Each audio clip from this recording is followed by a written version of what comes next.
and we'll start. Chief Constable, Commissioner, guests, ladies and gentlemen, welcome to Kent Police Federation's open meeting at the McCure Great Danes Hotel. In fact, Chief Constable, let me welcome you to your last open meeting, but perhaps more of that later. We also have two open meeting virgins here tonight. Mrs. Barnes, I welcome you to your first one as the Police and Crime Commissioner. Thank you. And Mr. Price, welcome to your first one as our new Assistant Chief Constable. Let me begin by introducing the platform to you, but hopefully this shouldn't take too much introduction. At the far end you have Mike Roberts, your General Secretary. Next to Mike, Mrs. Anne Barnes, the Police and Crime Commissioner. I will be sat in the middle eventually, your Chairman Ian Pointon. Next to me, Mr. Ian Learmont, the Chief Constable, and then next to him, Mr. Ian Truman from the Joint Central Committee. Before I start my speech, it is only right and proper that we remember fallen colleagues.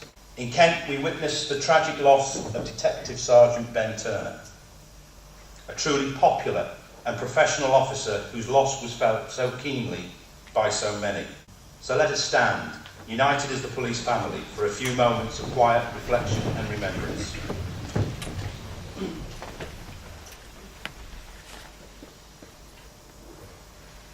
Thank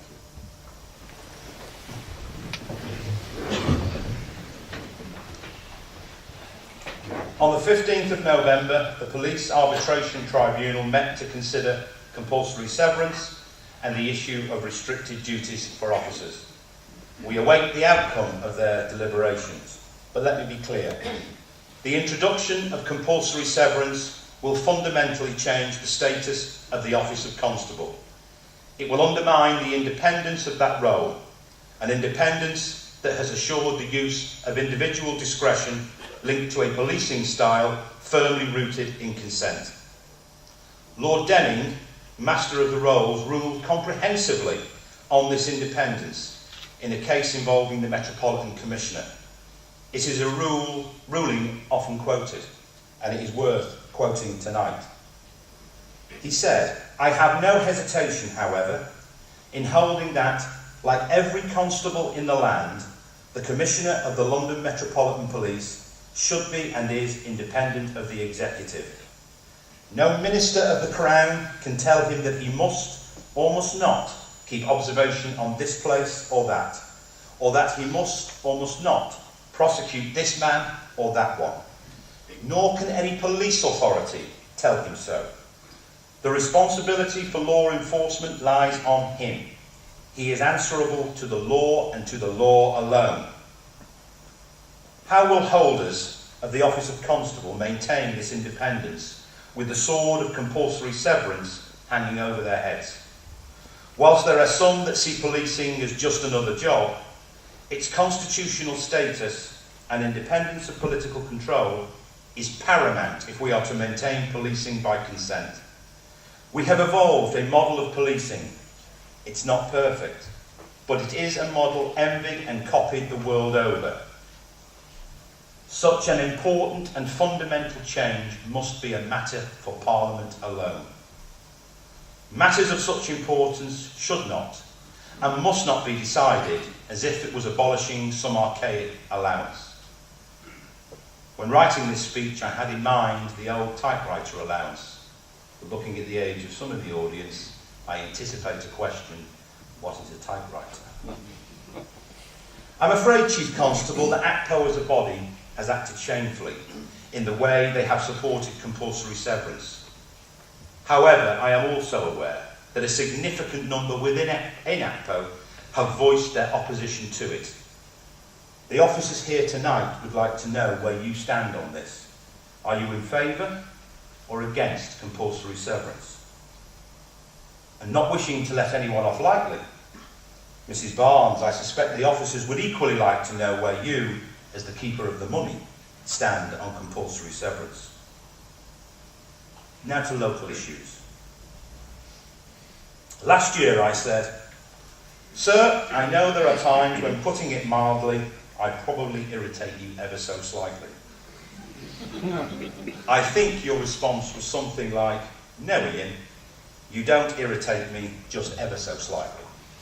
Sir, having watched your speech again only the other day, I am concerned that perhaps you put too much emphasis on the word just.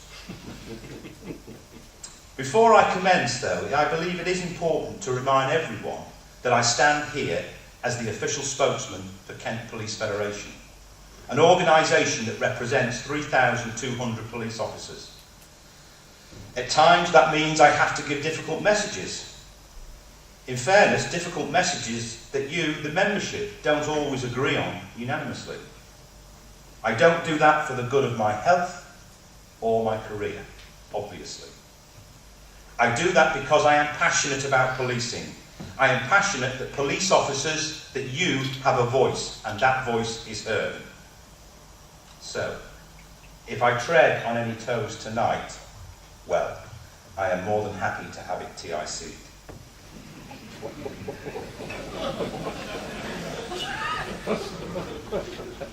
Last year we met at a difficult time. 5 officers from Maidstone have been arrested under Operation Art, and that provoked a media firestorm. Kent Police was on the front page of the Times, but for all the wrong reasons. It would be wrong of me to speak in any detail about Operation Art, for officers remain suspended and face gross misconduct proceedings in the new year.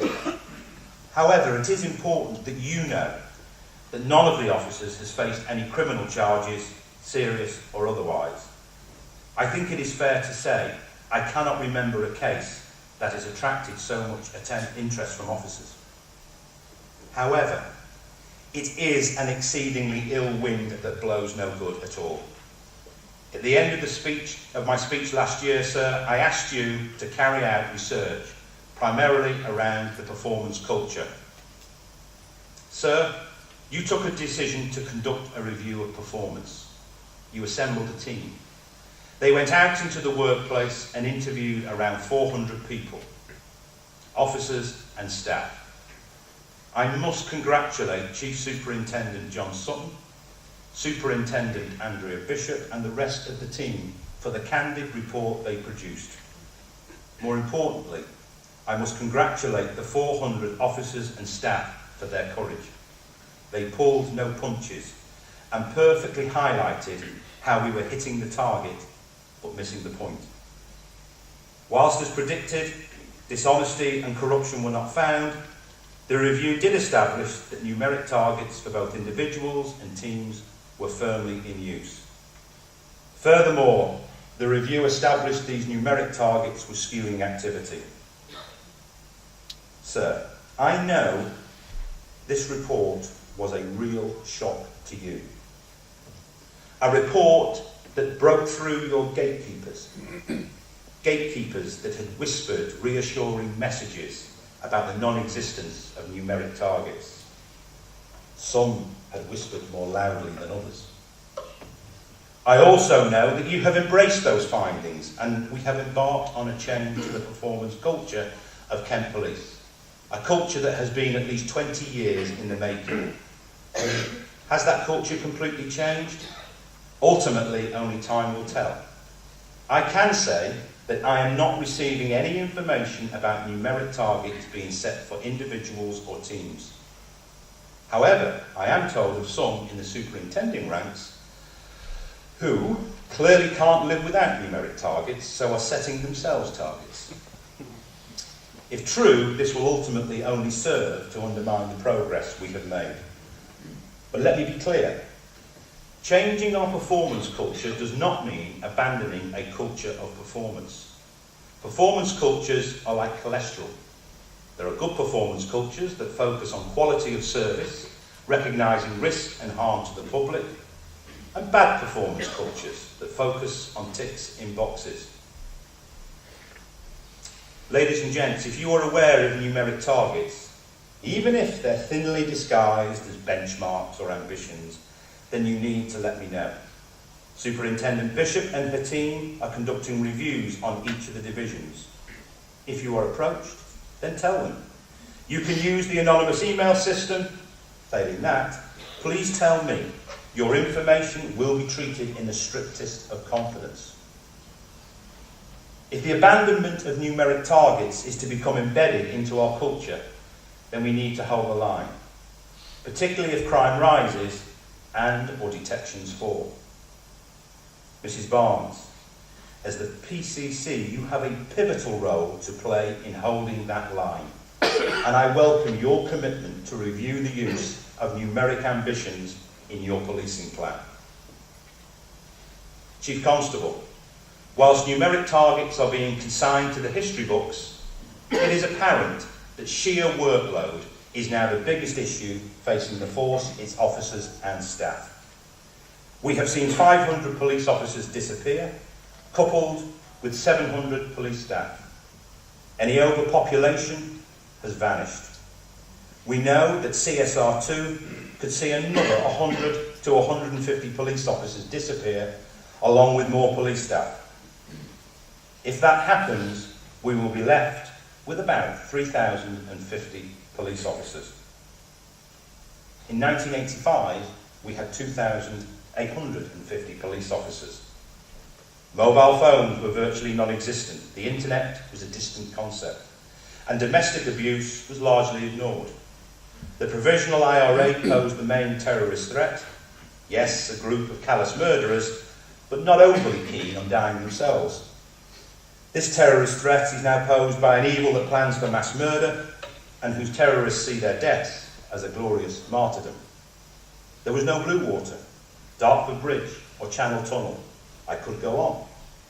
Kent's housing and population has exploded, and consequently demand has grown exponentially. Policing and the demands placed upon it have changed out of all recognition. But by the end of CSR2, we will have police numbers closer to the 1980s than those required to police the complexities of the 21st century. That simply cannot be right. It cannot be right for police officers, our staff colleagues, and more importantly, the people of Kent. Sir, you have said on many occasions that people are creaking under the strain. Well, I would go further. They are at breaking point, and some are beyond that. Long-term sickness is up, and worryingly, based on the latest figures, 61% of those currently on long-term sick leave are suffering from some form of psychiatric condition. People are on their chin straps. What is amazing is that we continue to provide a first-class service to the people of Kent. But for how much longer can we carry on?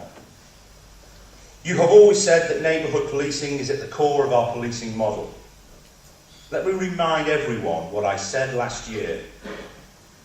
I said, let me tell you what neighbourhood officers tell me. There isn't much neighbourhood in this model. Once they have dealt with prisoners, crime reports, the diary car and constant supervisions, there isn't any time left. They rarely, if ever, get on to their allocated districts. They describe neighbourhood as a volume crime team, just in uniform. Well, we all knew that neighbourhood policing would be different, but we must surely reach a point when it is so different that it ceases to be neighbourhood policing in any form recognisable to either the officers or the public. Sir, I know that you are aware of much of what I say. Chief Superintendent Neil Jerome is leading on the work around CSR2. Many will ask, and we've heard it at this open meeting before, what are we going to stop doing? What we're short on is answers to that question. Reducing demand must be a top priority for the force. Whilst I don't pretend to have all the answers, here are some areas I believe are worth exploring. Policing has understandably become increasingly risk-averse. High-profile cases over a number of years have attracted national criticism. Macpherson, Climbier, Pilkington, Baby P, Bishard, to name a few. Policing has rightly sought to develop policies and procedures to prevent a reoccurrence. But perhaps we have developed a platinum standard. Let me give what appears to be a real and recent example of the 2-page non-custodial interview risk assessment. A 2-page document and guidance that contains fine words but effectively turns constables and their line managers into pseudo-custody sergeants.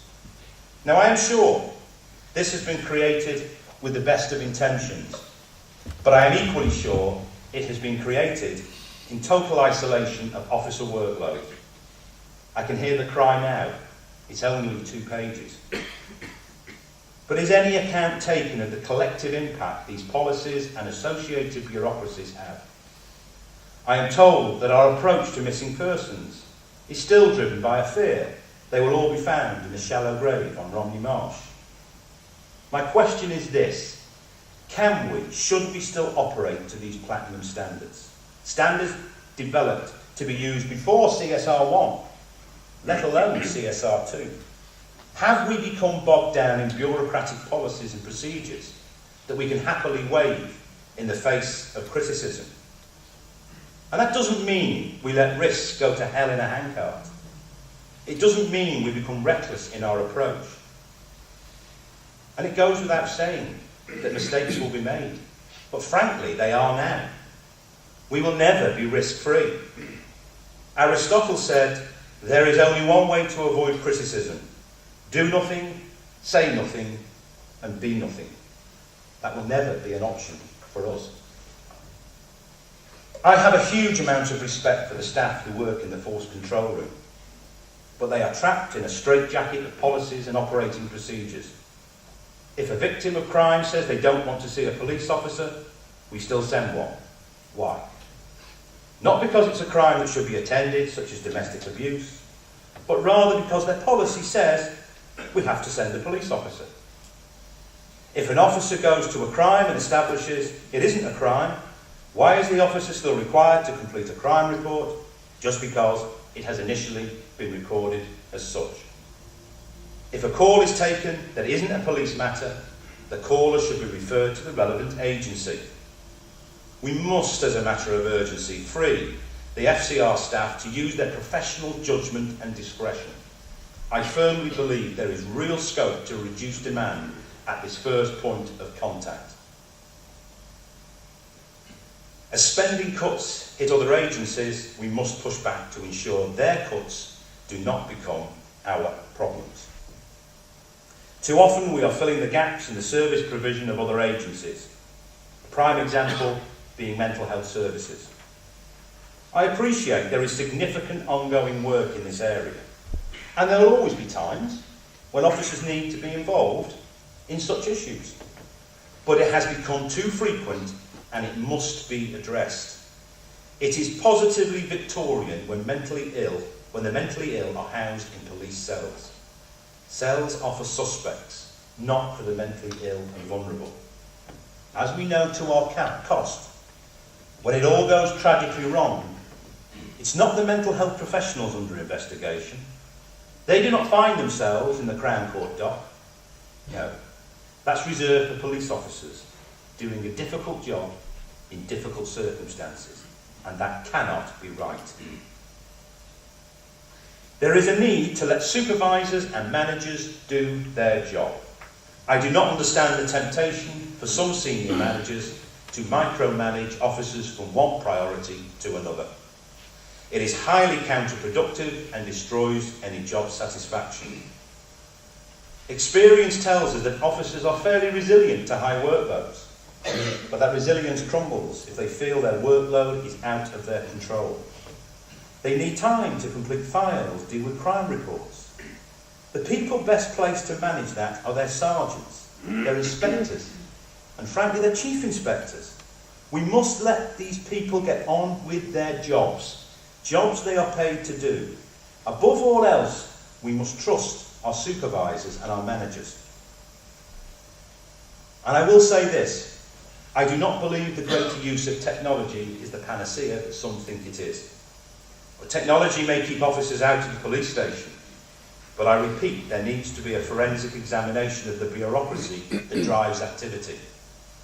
If the bureaucracy remains, then officers will disappear out of sight to complete the forms.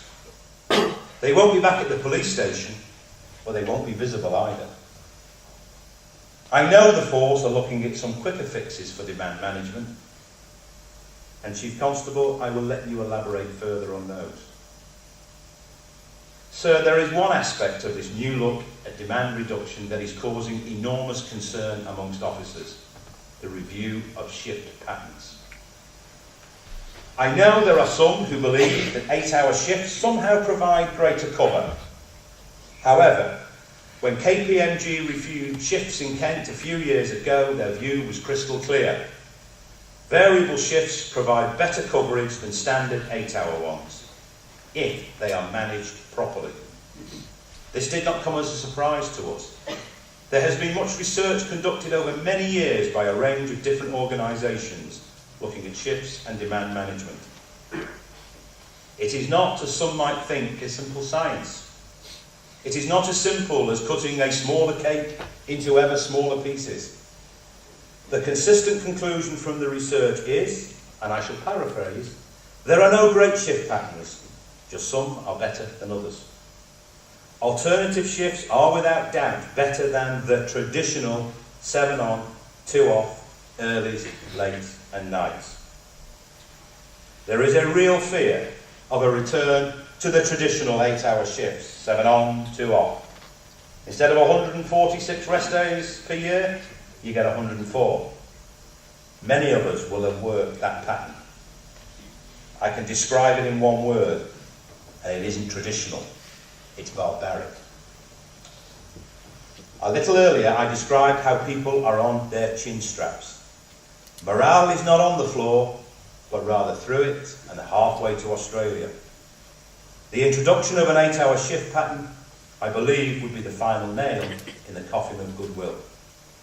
Chief Constable, I ask you to put your officers' minds at rest tonight.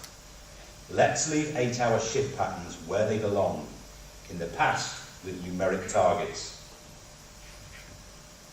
It is important that we all work together to try and reduce demand. Nobody has a monopoly of good ideas and solutions. There is no single solution to this. It will be an accumulative effect over numerous areas. My plea to everyone here tonight is to engage in that process. The performance culture review has shown that you will be listened to. However, reducing demand and shift patterns can only ever be part of the solution. What we actually need to do is to start reversing the erosion of police officer and police staff numbers. And frankly, there is only one person in this room tonight who can achieve this. This government has passed the baton of responsibility to PCCs, but has then fettered their ability to increase policing precepts to discharge that responsibility. It's localism on central government's terms. Mrs. Barnes, you have openly been critical of government cuts, but are you prepared to raise the precept to increase resources?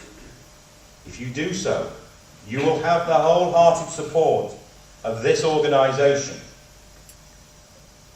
But let's be clear, if we slip back to the resource levels of the 1980s, then I fear policing will fall over.